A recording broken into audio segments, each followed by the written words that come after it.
বাংলাদেশের মানুষ অধীর আগ্রহে অপেক্ষা করছে বিএনপির ভারপ্রাপ্ত চেয়ারম্যান তারেক রহমানের জন্য।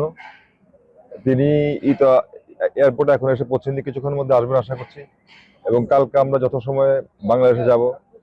দীর্ঘদিন পর বাংলাদেশের জনগণের সঙ্গে বাংলাদেশের সবচাইতে কাঙ্ক্ষিত মানুষ তারেক রহমান, তার দেখা হবে। বাংলাদেশের জনগণ তার জন্য অপেক্ষা করছে। তো এটা অবশ্যই আমাদের জন্য, বাংলাদেশের নাগরিক হিসাবে এটা আমাদের জন্য অনেক বড় প্রাপ্তি।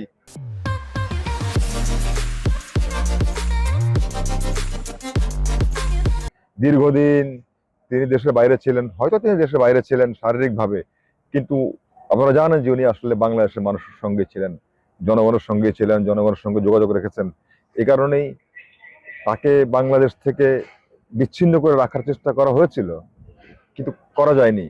এটা প্রমাণ বাংলাদেশের মানুষ দিয়েছে এবং আমরা আশা করি ভবিষ্যতে আমরা এই প্রমাণটা বাংলাদেশের জনগণ দেখবে। অনেক ধন্যবাদ।